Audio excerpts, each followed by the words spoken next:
Intoxicated with all kind of stuff. Yeah. And you believe in that stuff and it don't line up with scripture. So you need to be somewhere where you can get some sound doctrine. See, anything that deadens your senses can keep you from seeing the escape route that God has set up. That's why them folk with Jim Jones got messed up. Drunk. So you need to be sober and vigilant. See, the reason you need to be sober and vigilant is because, watch the text, of the adversary strategy. Yeah, the adversary strategy. See, Satan, the devil, is our adversary, and he walks about like a roaring lion seeking whom he may devour. See, Satan desires to trip you and trap you, and what he does is get loud to try and scare you to the point that you stop focusing on God and you tune in to him. Amen. Amen, somebody. You ever been in an argument with a woman and she get loud? Amen. Get loud. Some men do the same thing. They get loud to try to scare you to the point of stop focusing on God.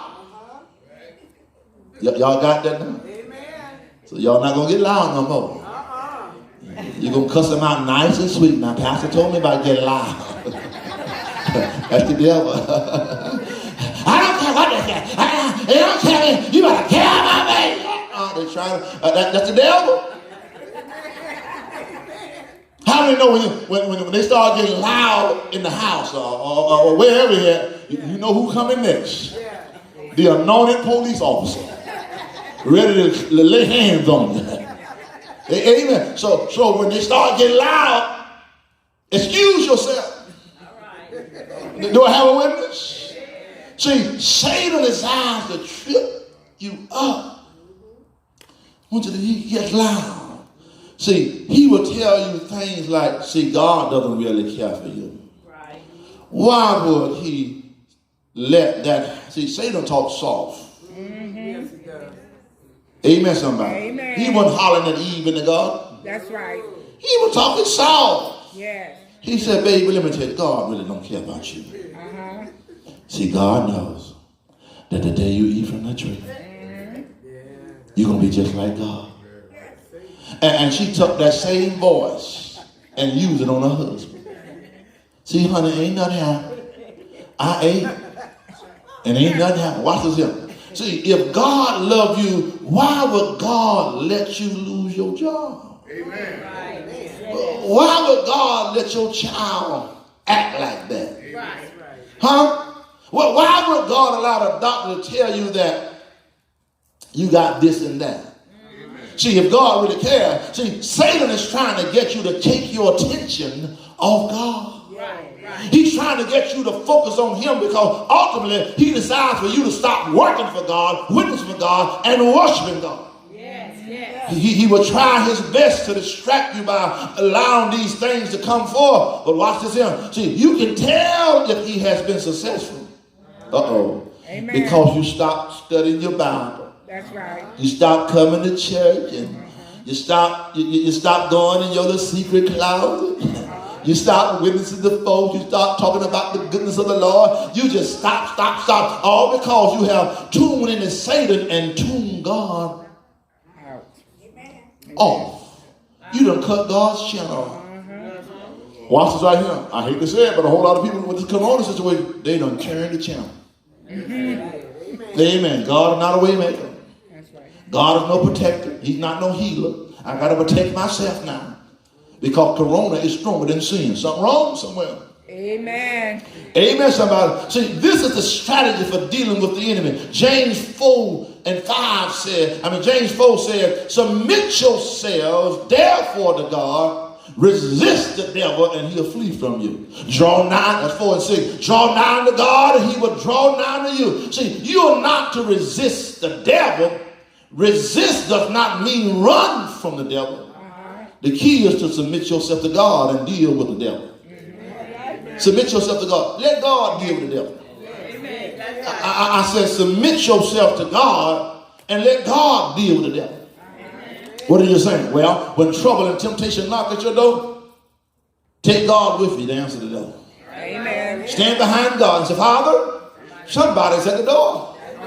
Amen. See, God can handle whatever the devil tries to dish you out. See, when you draw nigh to God, God will draw nigh to you. See, whom, 1 Peter 5:7 said, whom resist steadfast in the faith, knowing that the same affliction are accomplished in your brethren that are in the world. See, the first thing we see from this verse, that God allows suffering to take place.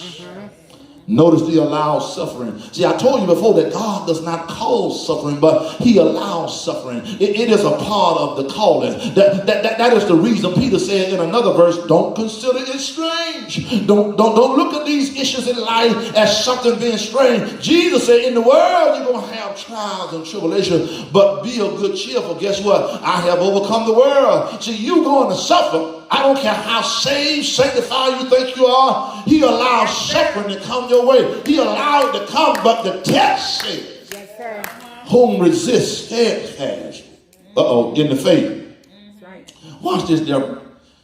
Peter said, whom resist steadfast in the faith. See, God, watch this here, Sister Fowler, has supplied the ammunition that we need to deal with everything the devil dishes out.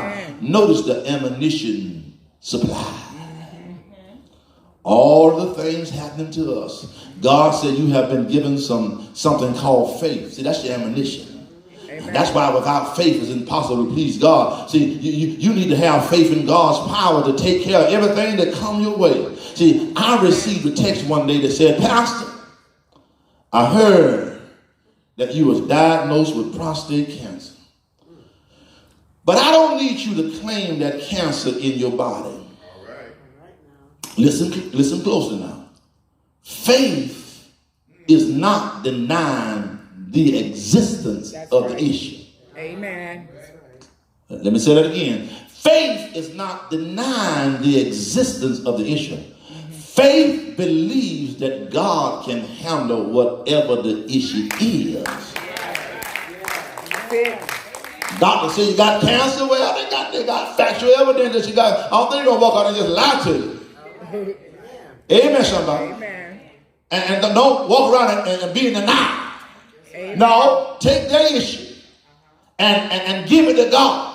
That's right. Why? Because God can handle the issue. That's right. See, when it comes to your faith, you ought to take that faith, applies to what is going on, and trust God to handle it. Amen. That's the ammunition supply. Take your faith and just put it on that situation. And say, God, I know you're going to handle it. See, you need to have faith knowing that God can handle it. Notice in verse 9, brethren, let us know here that there are afflicted saints everywhere. Amen.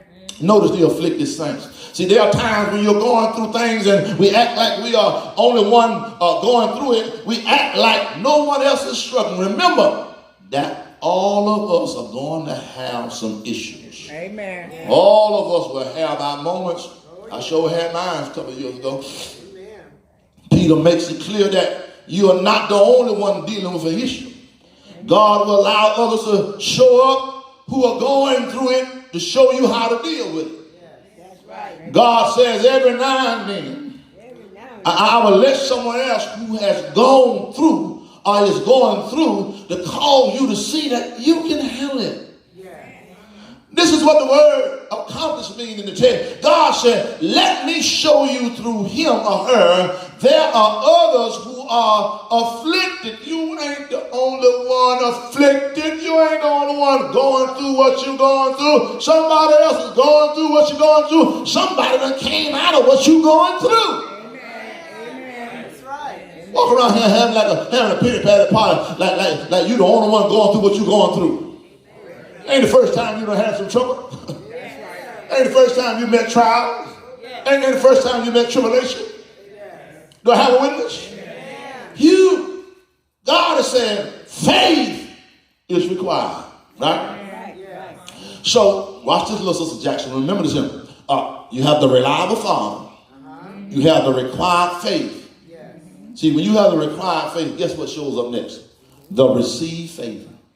Amen. Yes, ma'am. Receive favor. See, we all have received favor. Peter said in verse 10, but the God of all grace. See, grace is unmerited favor. See, when you look at your life, and I don't care what you are going through, you too have the recipient. You are the recipient of the grace of God. Mm-hmm. See, when it comes to what you are going through, God permits it so that he can have a shining moment. Mm-hmm. Notice this shining moment. See, there's darkness in your life right now, but as a believer, that is when you really ought to glow. Let me leave Corona alone. See, if you really want to tell, where you are at spiritually, check yourself out in the midst of darkness. Check yourself out in the midst of difficult times. Check yourself out in the midst of a crisis. See, it is at that moment that you really ought to shine for God. See, while this Corona situation is going on, see, the church ought to be shining. Amen. Yes, sir. Christ. People ought not be hiding, they ought to be shining. Mm-hmm. See, if he is really in you the way you say he is, all right, he will manifest himself. He will show up in the midst of this dark Corona situation. See, you ought to be glowing in such a way that even though you are going through it, people just see so much of Jesus in you while you're going through. See, you want folks to see Jesus in you when you get your new car. Uh-huh. See Jesus in me when I got in the house. Mm-hmm. See Jesus in me when I got a raise. No! Amen. Folks need to see Jesus when death hits your family. Yeah. When sickness hits your family. Yeah. When you've been laid off your job. Yeah. They ought to still be able to see Jesus. Amen. When things are not going right, they ought to be able to see Jesus. See, you should also look at what is going on and see how you have received this faith, because God can use what you're going through at this special mission. At this special mission. To get something done that you have been trying to do forever and a day. All right. Notice that special mission. See, God can use, listen to me close. I'm getting ready to close. God can use what you are going through to get to someone else. Let me say it again. God can use what you are going through. Amen. To get through someone else. Amen. So what you're going through is not just for you all by yourself. That's right. It's to be able to reach somebody else. I remember back in 2015 through 17, the enemy used someone to try and practice witchcraft and black magic on me. See, I lost about 50 pounds in 1 month. And then I couldn't hardly hold a 90-second conversation. You know something wrong with me then. I couldn't hold a 90-second conversation. I tried to preach, but the enemy was messing with my mind. But one day I was talking to a young man who knew me, and later on he told me, he said, Rev, I knew something was wrong with you because you were not as friendly as you normally would be.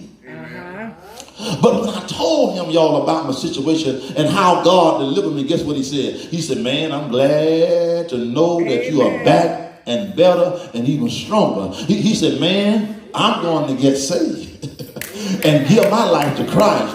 Because if that can happen to you and you're a preacher and you're a pastor, I know I'm in trouble. And I said to him, brother, you can do the Romans 10:9 right now. Amen.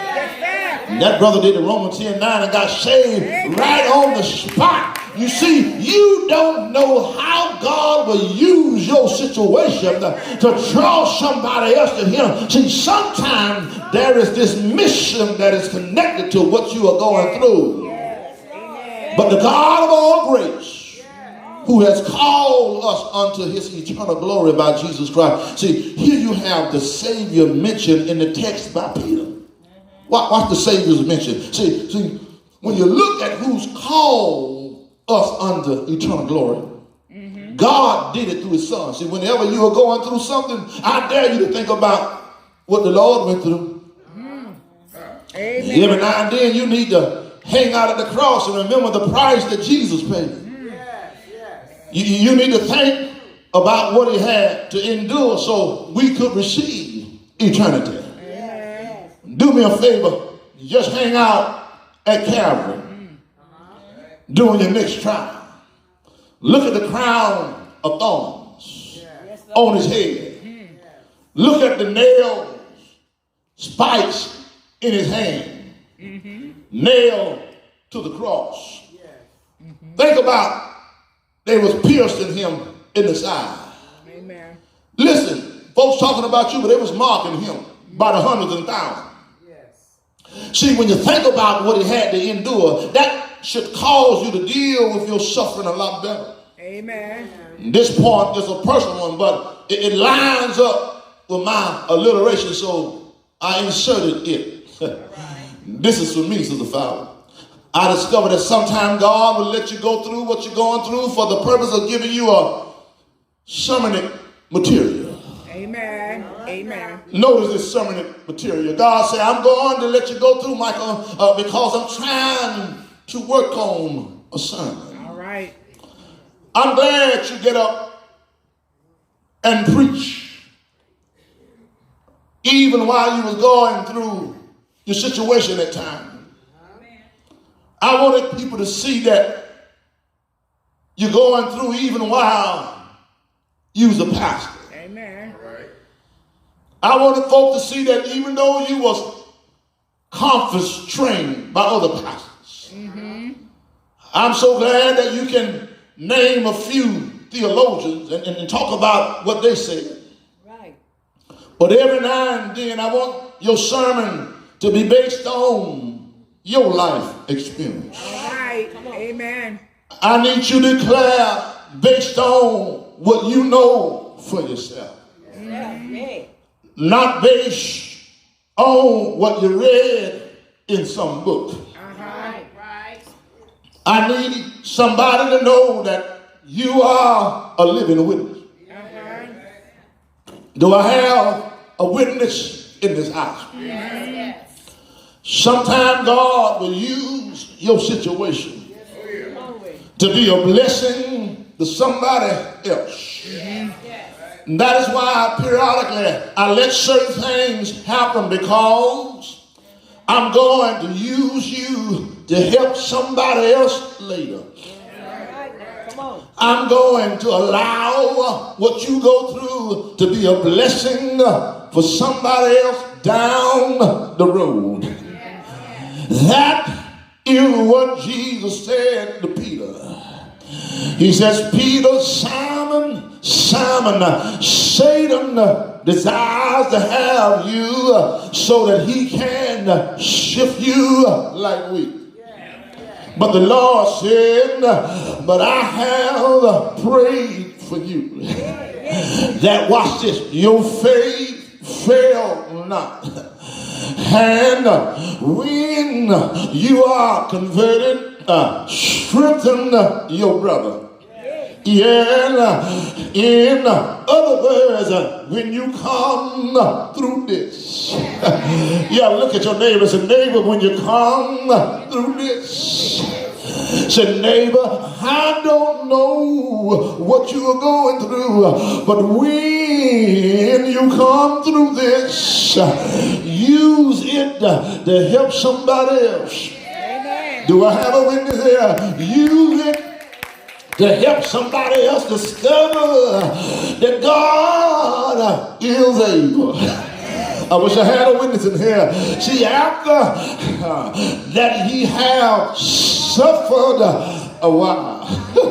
Y'all don't hear me. The text says, sunshine, after, meaning you going through, after ye have suffered a while, yeah, make you perfect, establish, strengthened, and settle you. Yeah, it is hard for seasoned saints to deal with this one. Yeah, when I say seasoned saints, I'm speaking of those who have been in Christ for a long time. Yeah. Notice the spiritual maturity. Yeah, Lord. The spiritual maturity is something that always takes place while we are on this side. Do I have a witness? God's desire for us to continue to grow spiritually. Yeah, don't think because you've been a Christian for 30, 40, and 50 years that you have arrived. Yeah, God is still allowing us to be exalted from a spiritual perspective. Yeah, as God perfects you, as God matures you, as God establishes you, as God strengthens and settles you, it means that the next time Satan used this one, it is not going to be effective. You ought to tell the devil, that's an old trick that you got me the last time. Tell the devil, you got to come better than that. If God has brought you through before, you deal with your suffering, if you deal with your struggles and your storm, your sickness, by having him to supply some memoirs. Notice the supply memoirs. When things happen, I've learned to push rewind. Come on and say amen. Come on and say amen. Listen, Sister Pam, I look back on my memoirs, and when things start happening again in my life, I have learned to push rewind. And I remember that he has done something before. Do I have a witness in here?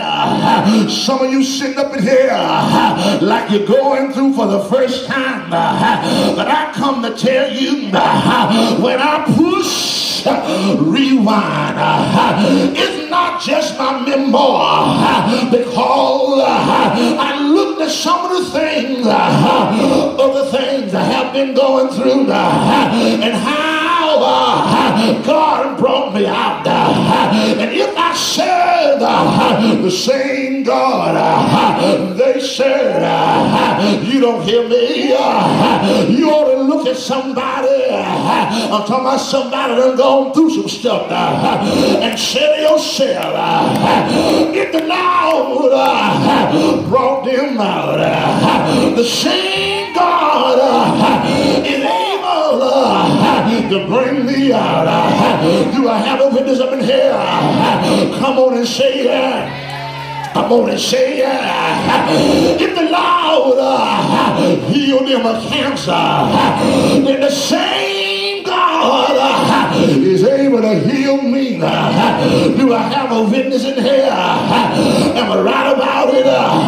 Yeah, Lord. I come to tell you that every now and then God wants you to have some spiritual flashbacks. And just remember, this is not the first time you're going through something. And the same God that made a way in the past is the same God yesterday, today, and forevermore. I don't care what you're going through. I dare you to look back over your life and see what the Lord has done for you.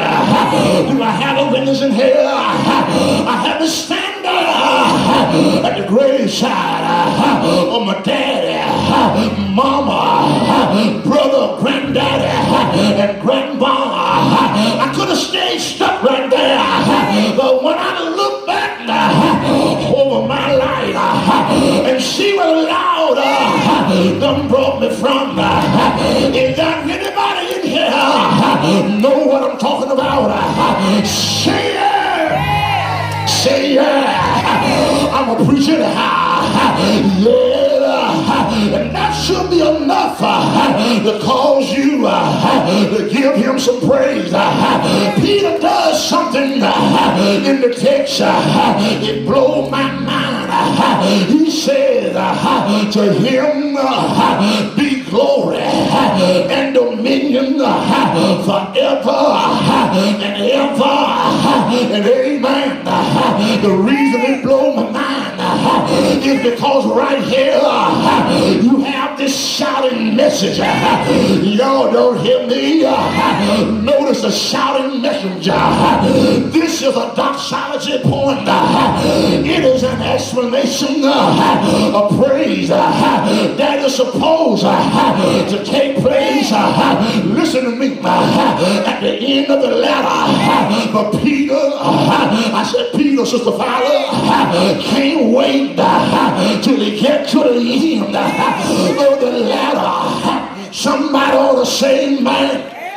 I'm going to say, man, Peter can't wait to the end of the ladder. Just like you and I ought not to wait till the battle is over. You ought to shout and give God some praise.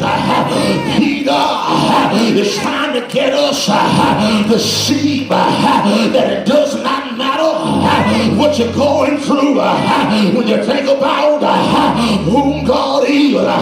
When you think about what God can do, you ought to get your praise on. I know you still have a problem, but it's still worthy. Even with your problem, he's still worthy. Even you're going through what you're going through. I know you all know now that the doctor said I have cancer in the prostate, but let me share with you, yes, Lord, how I felt the first week I found out that I had cancer.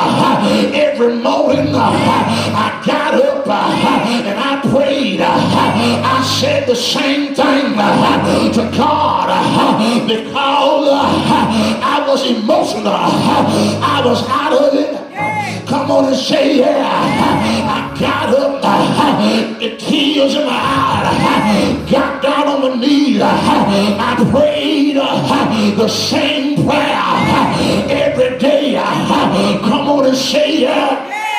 Come on and say yeah. Every day I got up, I thank the Lord, but I realized that I had cancer, and I got sad, and I need you to help me. That's what I told the Lord. Every morning I'm getting up, I'm praying, but I get emotional. Do I have a witness? The whole week, Sister Fowler, I prayed the same prayer, David. Every day when I got up, I thought about the cancer. Do I have a witness? But before the week was up, God, Angela, helped me to understand something. He said, Michael, when you start off your prayer, you said, I got up. Y'all better catch that. I got up, planning to pray the same request, the same prayer. But every day when I got up, every day when I got up, every day when I got up, every day when I got up, somebody say yeah. Say yeah. I stopped right there because how many of you know that in there that's enough to praise God for? Yes, Lord. Lord, so don't go no further, Michael. You said every day I woke you up. Every day every day What are you trying to say, preacher? Does not matter what's going on in your body, going on in your life. Every day he woke you up.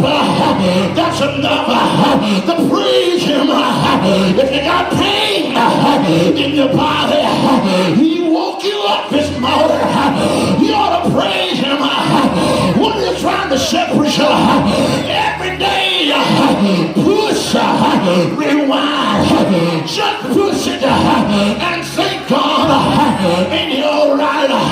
You ought to praise him, because I heard the Bible say, let everything that has breath praise the Lord.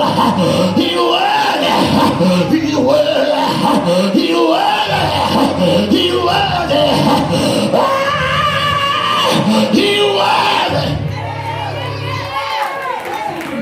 Look at somebody and tell them, he woke me up this morning. That's enough to praise him. He woke me up this morning. That's enough to praise him. I'm clothed in the right mind. That's enough to praise the Lord.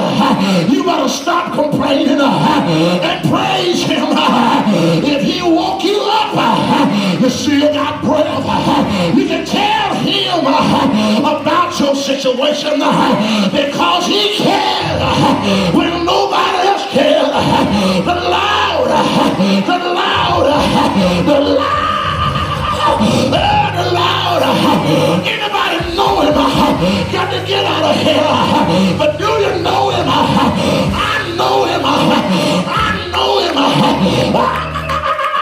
I know him for myself. I know him. I know him. I know him. And the burden bearer, heavy load Sarah. I know him. Do you know him? Do you know him? Do you know him? Whatever you're going through, just push, rewind. He did it before. He'll do it again. He did it before. Did he do it before? Did he do it before? Did he bring you out? Did he make a way out of no way? Hallelujah. Whatever your problem is, pull out your cassette player and just push, rewind. He did it before. He will. He will. He will. He will. Matter of fact, it's already done. Required faith. Push, rewind. Push, push, push, push, rewind, push. Pray until something happens. Push. Push. I said, all that I went through. Sister Fowler, I see what David talking about. Angela, I see what David talking about now. David, I see now. I used to hear Mama's testimony and Granddaddy, but David said, I've been young, but now I'm old.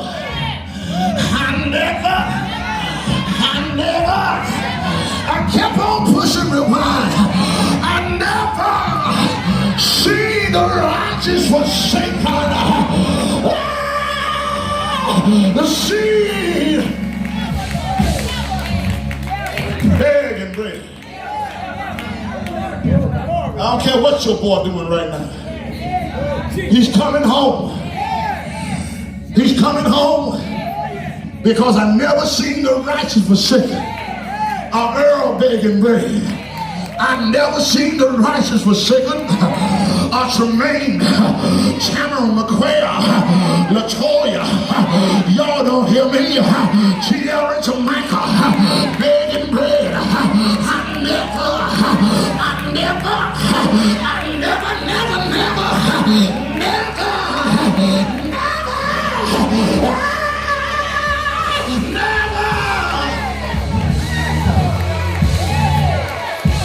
I don't care what they do. They coming home. They coming home. might be raggedy in dress, but they're coming home. Hair might be messed up, but they're coming home. 1 foot on, 1 shoe on, 1 shoe off. They're coming home, and I don't care what nobody says. I'm gonna feel the fattest cow. I'm gonna have a holy party when they come home. Go ahead and talk. Say what you want. Say I'm crazy, but tell somebody I just push. Rewind. He did it for somebody else's child. He'll do it for mine. He'll do it for yours. Ain't he all right? Ain't he all right? I'm trying to quit, but I feel him. Hey! It's going to happen. That prodigal son came home. You just got to keep looking for it. I said you just got to keep looking for it. You're going to be sitting on the front row, and that prodigal boy going to come home, and the ushers ain't going to be able to hold me. That's because I kept on pushing. Rewind. Rewind. Some of you got some straight-in children. Push. Rewind. Why should I do that, Pastor? How you think we here? Somebody prayed for us. While we were drinking, they were pushing rewind. While we were partying, they were pushing rewind. While we were holding on and doing everything, they were still pushing rewind. I know my mama went crazy when I walked my husband, trying to hold my breath. She probably spilled everything in my clothes, but she just went to the room and pushed rewind. And said, I know that it's going to be all right. Listen to me, sisters. God is still, darling, answering our mother's prayers, even from the graveyard. He's still answering prayers. See, they put them up in the heavenly bank account and still withdrawing right now. Hallelujah! Y'all run in the bank, put them little stimulus check in. You ought to put your stimulus child up in there. And believe what God gonna do for them. Believe what God gonna do for your boys. They will not be lost. They'll be servants of the Most High God. Somebody give God some praise. Everybody stand out. Let me tell the truth now. I ready to preach that sermon Thursday. When I got through with Thursday and finalized the Friday, I started to call y'all and say, come on to church. Come on to church. I got a testimony in my sermon. Come on.